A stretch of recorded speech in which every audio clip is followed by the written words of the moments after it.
Hello friends and students, welcome to my YouTube channel Psych talk.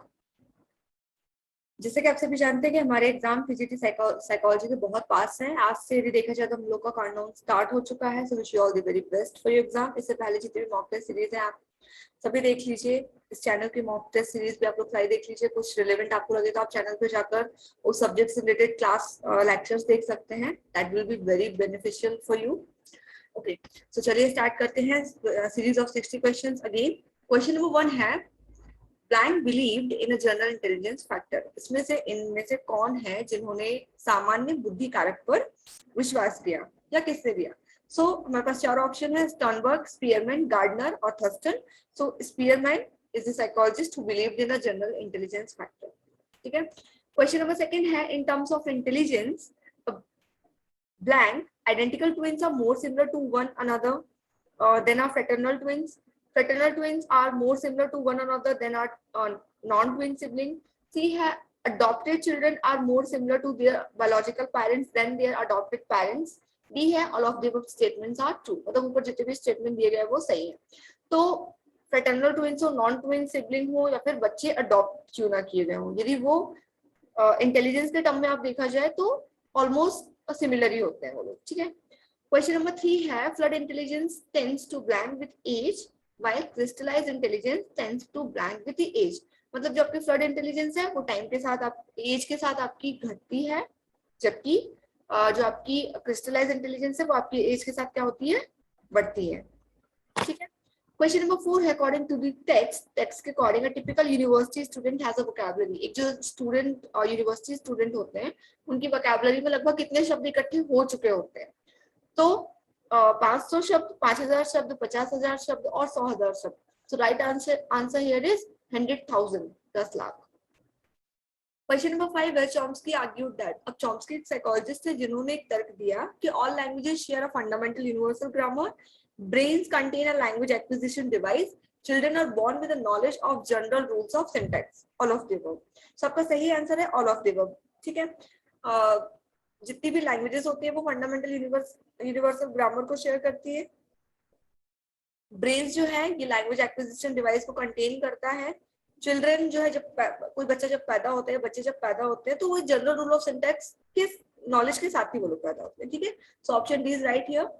Question 6 है, down syndrome is caused by. Down syndrome is a disease जो किस वजह से होता है?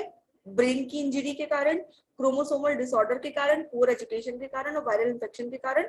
So option be here is right, chromosomal disorder के कारण।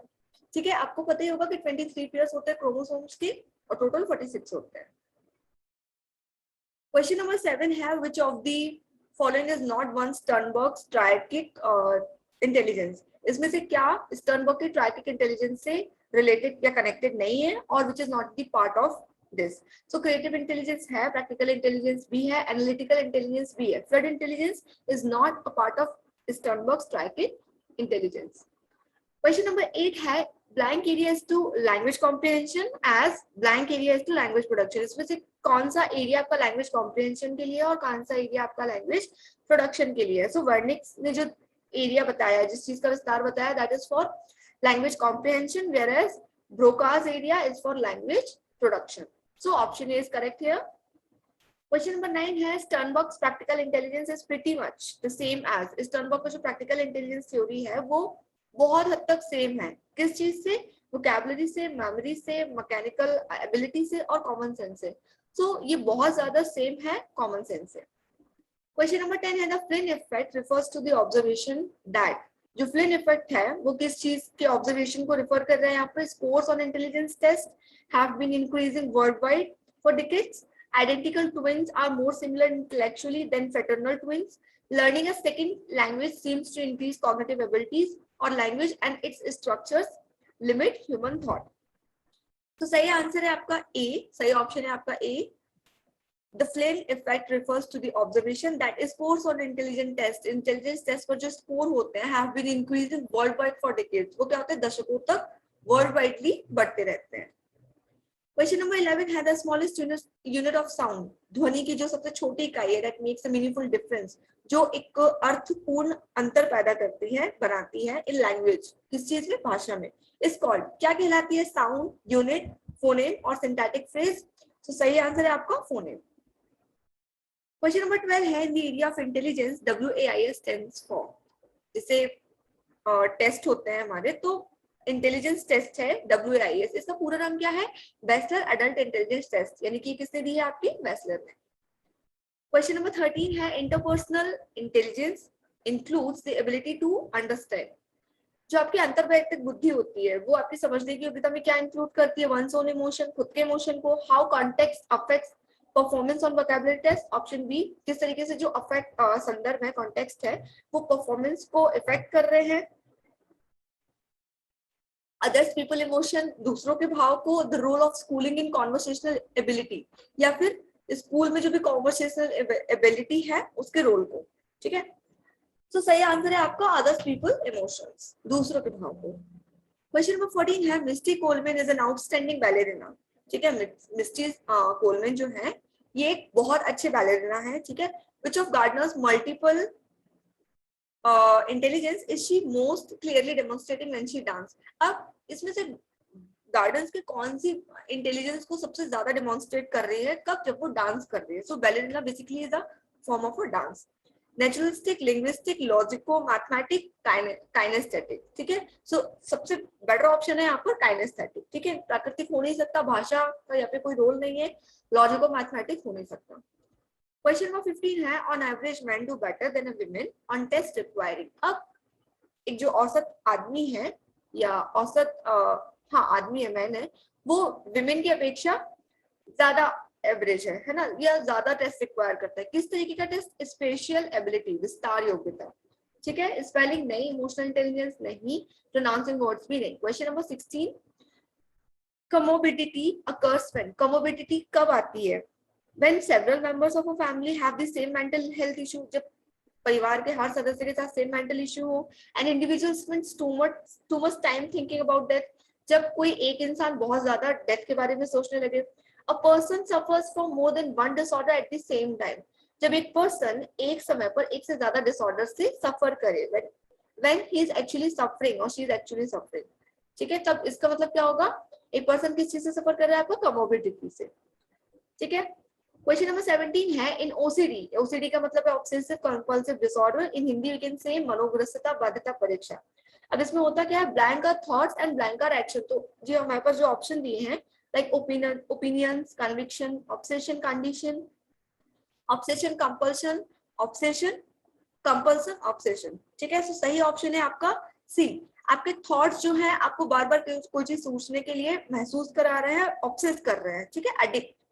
Compulsion, when you are compelling to do any action, compelling to do any act. ठीक है, क्वेश्चन नंबर 18 है सिजोफ्रेनिया इज यूजुअली डायग्नोस्ड इन। जो आपको मनोविकलता है वो सबसे ज्यादा कब डायग्नोज होती है? इन्फेंसी, जब आप बहुत बच्चे होते हो, शिशु होते हो, शैशवावस्था में, चाइल्डहुड, बाल्यावस्था में, अर्ली एडल्टहुड, प्राक वयस्कावस्था में, या फिर ओल्ड एज, या फिर वृद्धावस्था में। सो सही ऑप्शन है आपका अर्ली एडल्टहुड। क्वेश्चन नंबर 19 है मेलिंग्रिन एंड मंचौजन सिंड्रोम आर। अब इसमें जो मेलिंग्रिन और मंचौजन सिंड्रोम है ये क्या है? किस तरीके के डिसऑर्डर्स है? तो क्या ये सिमेटोफोर्म डिसऑर्डर है? क्या ये एंजाइटी डिसऑर्डर है? सेक्सुअल डिसऑर्डर है? फैक्शियस डिसऑर्डर है? तो ये आपके क्या है? फैक्शियस डिसऑर्डर है। क्वेश्चन नंबर 20 है which of the following was not included in the Canadian mental health सर्वे। इस ऑप्शंस में से क्या कैनेडियन मेंटल हेल्थ सर्वे यानी CMHS में इंक्लूड नहीं किया गया? डिप्रेशन इंक्लूडेड है, ड्रग अब्यूज भी इंक्लूडेड है, एंजाइटी भी इंक्लूडेड है। So obesity is not included in Canadian mental health सर्वे।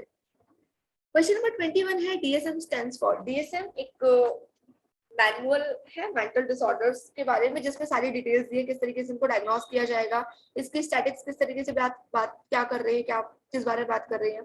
तो ऑप्शन हमारे पास इसका पूरा नाम क्या है? तो diagnostic and scientific manual of mental disorder नहीं, diagnostic and statistical manual of major disorder नहीं, diagnostic and scientific manual of major disorder नहीं, diagnostic and statistical manual of mental disorder. ठीक है, क्वेश्चन नंबर 22 है dissociative identity disorder is sometimes called. जो आपकी मनोविच्छेदी विकृति है, ठीक है, विच्छेदी पहचान विकृति है, उसको हम कभी कभी क्या बोलते हैं? सिजोफ्रेनिया, मनोविकलता नहीं, डिसोसिएटिव फ्यूग नहीं, मल्टीपल पर्सनैलिटी डिसऑर्डर, और चौथा है जनरलाइज्ड डिसऑर्डर। तो सही ऑप्शन है multiple personality disorder.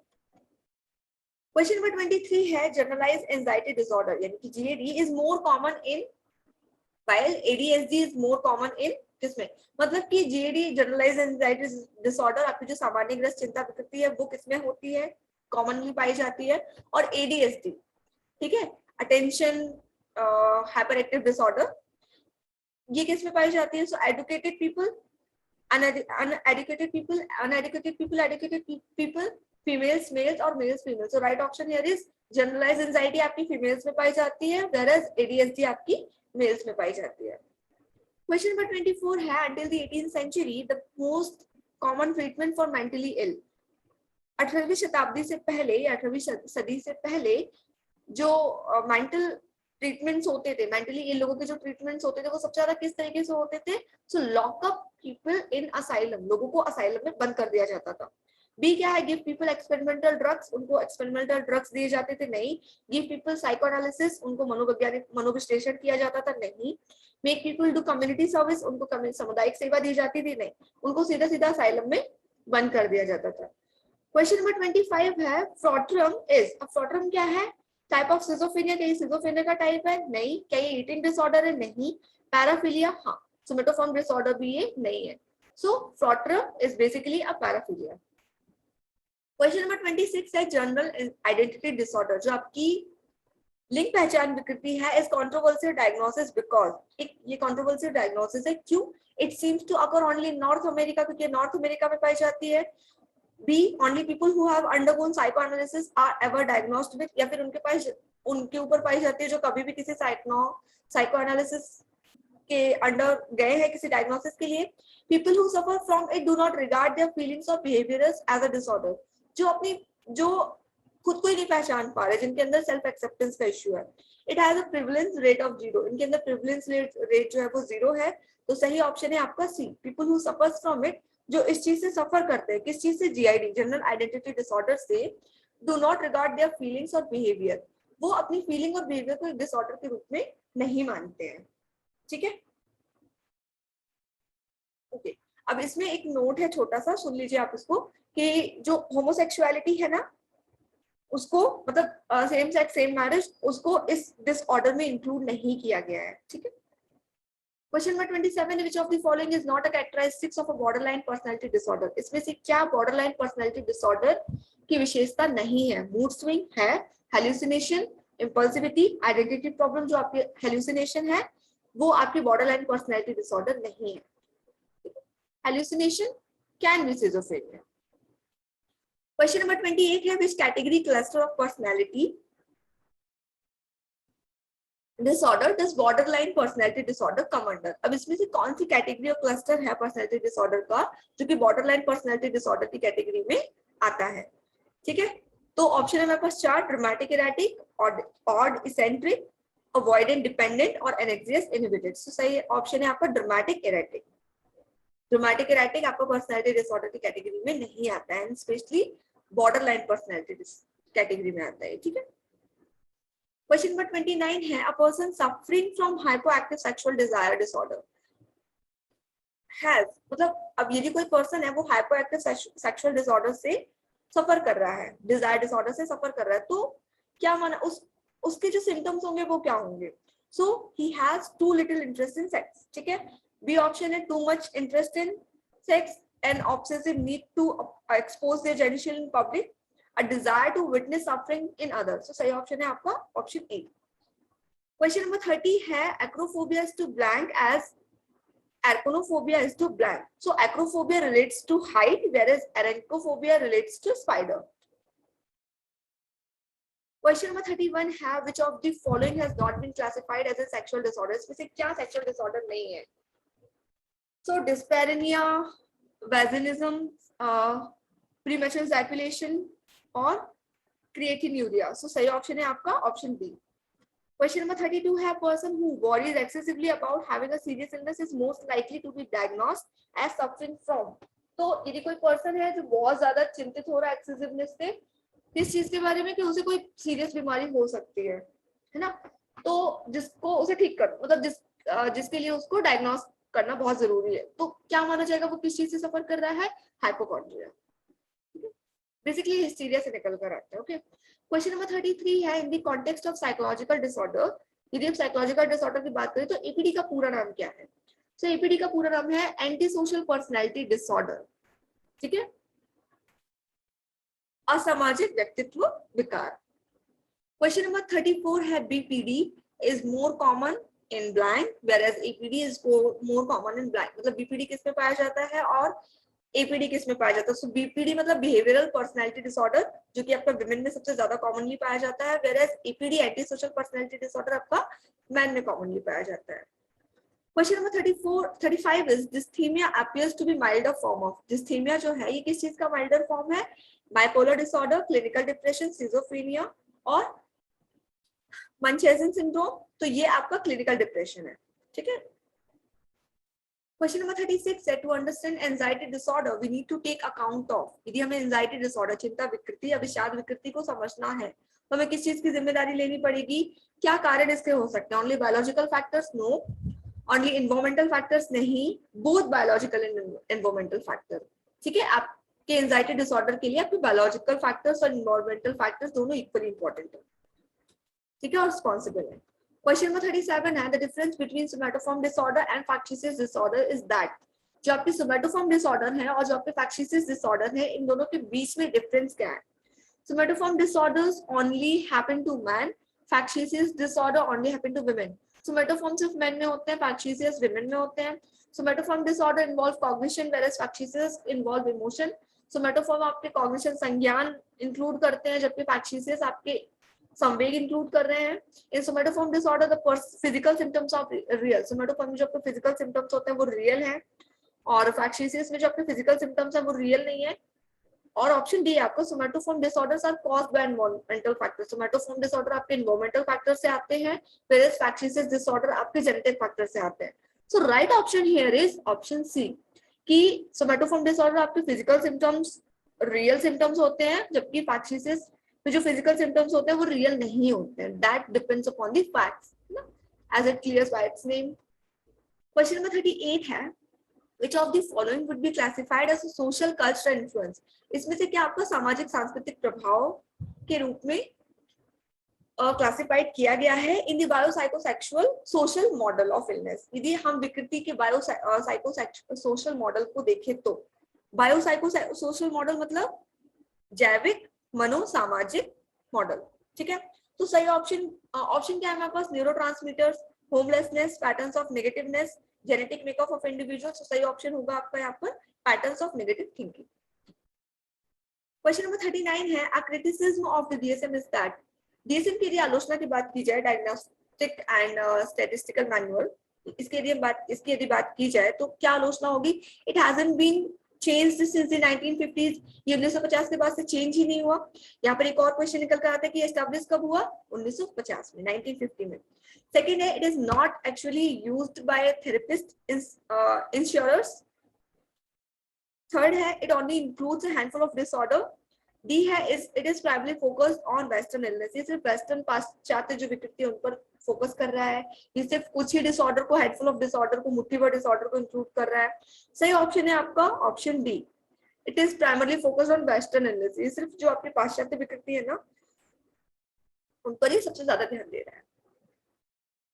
Question number 40 है, stimulants are more likely to be prescribed to a person suffering from, जो आपके उद्दीपक हैं, स्टिमुलेंट्स हैं, है ना, उद्दीपक जो भी है, ये सबसे ज्यादा किस तरीके के पर्सन को प्रिस्क्राइब कर रहे हैं, कौन से सिम्टम्स को ला रहे हैं कि पर्सन जो है किस चीज से सफर कर रहा है? ADHD, anxiety disorder, bipolar disorder, Munchausen syndrome, तो ये सबसे ज्यादा किस चीज पे इफेक्ट कर रहा है? पर्सन किस चीज से सफर कर रहा है? एडीएचडी से, ठीक है। क्वेश्चन नंबर 41 है, in the context of psychological treatment, if we talk about psychological treatment, यदि मनोवैज्ञानिक उपचारों की बात की जाए तो what does CBT stand for? CBT का पूरा नाम क्या है? Client based therapy, complex brain therapy, cognitive behavioural therapy, compassion based therapy. तो सही ऑप्शन है यहाँ पर कॉग्निटिव बिहेवियरल थेरेपी, संज्ञानात्मक व्यवहारात्मक उपचार, ठीक है। क्वेश्चन नंबर 42 है, giving alcoholics Antabuse to make them feel nauseous if they drink alcohol is an example of, यदि कोई अल्कोहलिक्स है तो उसको हम क्या दे रहे हैं, एंटाब्यूज दे रहे हैं, किस लिए, ताकि वो नॉशियस फील करे यदि वो बहुत ज्यादा अल्कोहल ले रहे हैं। तो ये किस चीज का एग्जाम्पल है, एवर्जन थेरेपी, एक्सपोजर, ईसीटी और एईटी। तो ये आपका जो एग्जाम्पल है ये आपका एवर्जन थेरेपी है, ठीक है।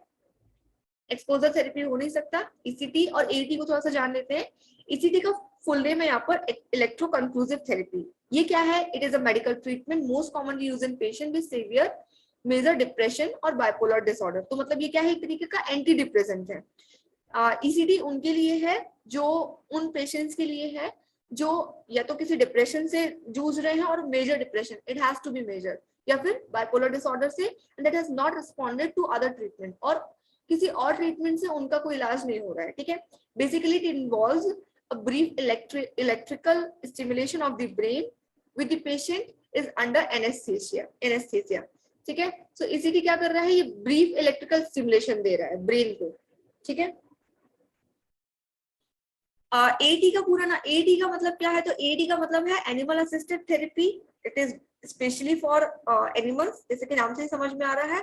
So this is a goal directed intervention whereby trained animal is incorporated into the therapeutic process. ये एक लक्ष्य निर्धारित इंटरवेंशन है जिसमें ट्रेंड एनिमल जो है उनको इनकॉर्पोरेट किया जाएगा थेरेप्यूटिक प्रोसेस के लिए, प्रमोट किया जाएगा ताकि वो इम्प्रूव करें, किस चीज को इम्प्रूव करें, humans physical, social, emotional and cognitive functioning को। क्वेश्चन नंबर 43 है, in the context of treatment of psychological disorder. अब चूंकि साइकोलॉजिकल डिसऑर्डर के उपचार की बात की जाए तो टीएमएस किस क्या है, ये हार्मोन है, नहीं न्यूरोट्रांसमीटर है, नहीं ब्रेन स्टिमुलेशन है, हाँ एंटीसाइकोटिक मेडिसिन ये है नहीं, तो ये क्या है आपका ब्रेन स्टिमुलेशन। क्वेश्चन नंबर 44 है, the main M of psychodynamic therapy. जो आपकी साइकोडायनेमिक थेरेपी है उसका मेन एम क्या है, to explore the patient, friendship, unconscious, work relationship, neural health.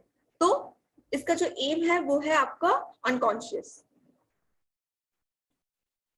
Question number 45 है, one of the founder of humanistic therapy was. इसमें से मानववादी जो उपचार है उसके इनमें से एक खोज करता है वो कौन है, तो कार्ल रोजर्स, ठीक है।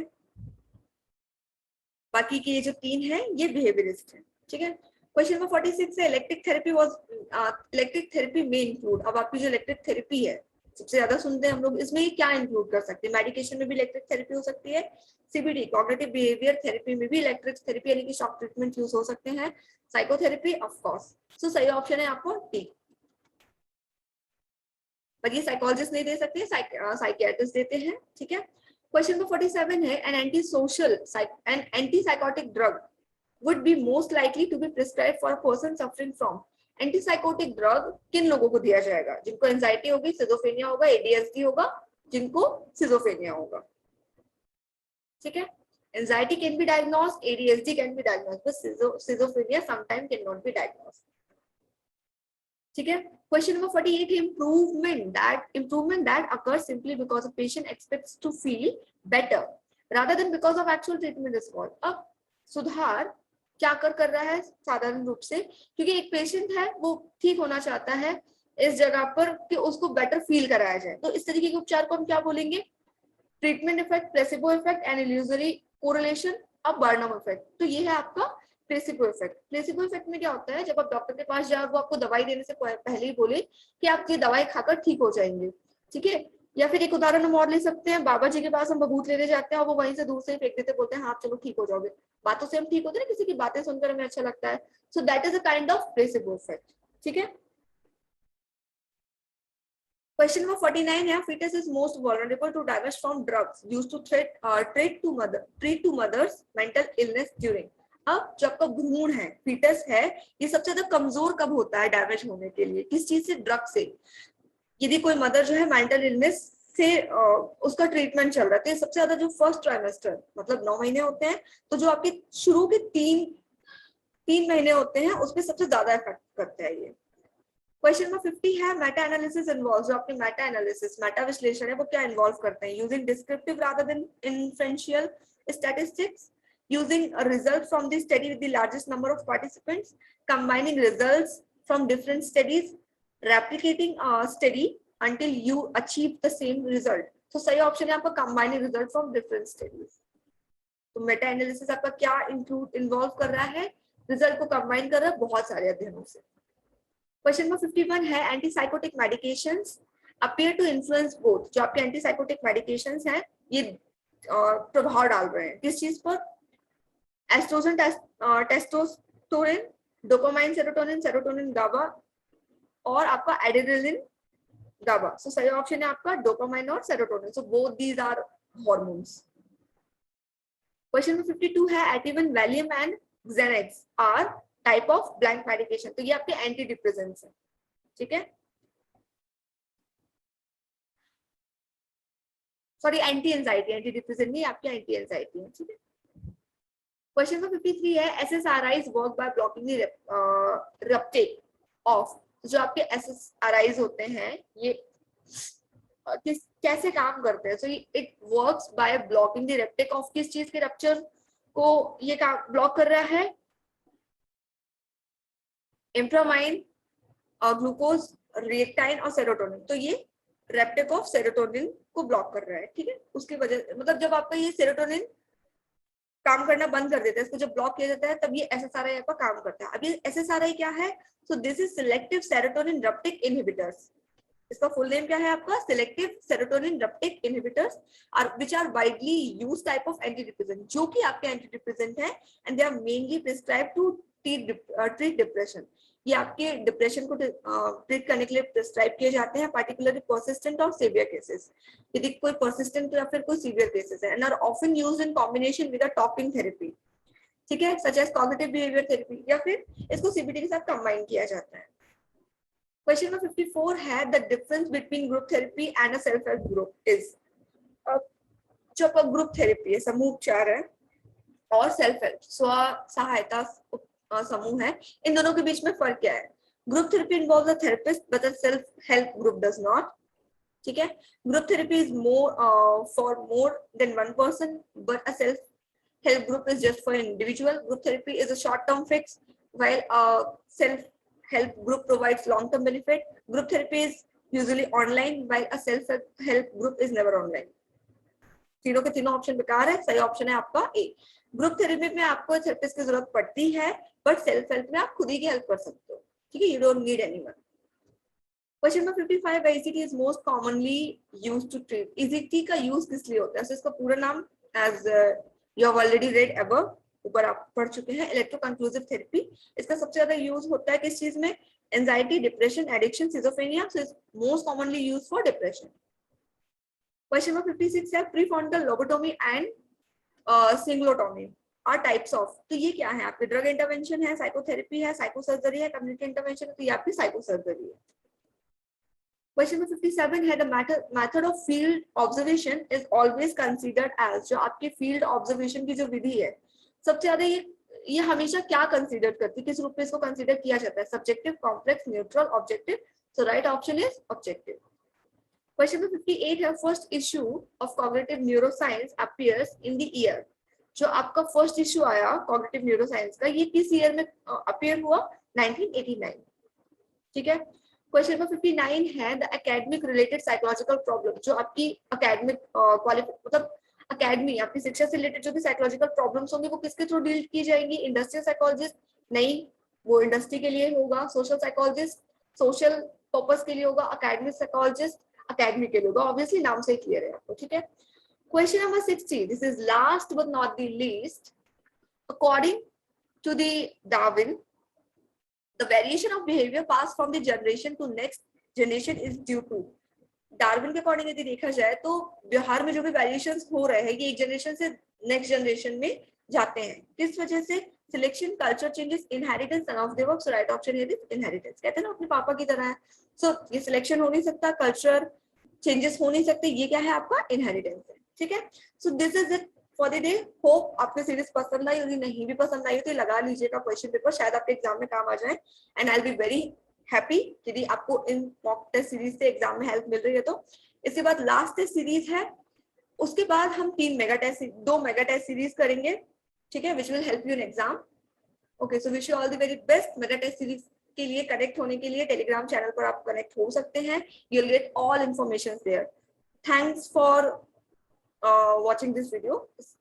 एंड तक बने रहने के लिए बहुत बहुत धन्यवाद. ठीक है, wish you all the very best for your exam. So I am ending this session with my quote as I love to say कि पढ़ते रहिए, लड़ते रहिए अपने सपनों के लिए दिन रात, पढ़ते रहिए अपने सपनों के लिए दिन रात लड़ते रहिए. ठीक है, sorry for the fumbling, actually I'm very excited for this exam and for all of you, so keep studying, keep hard. Okay.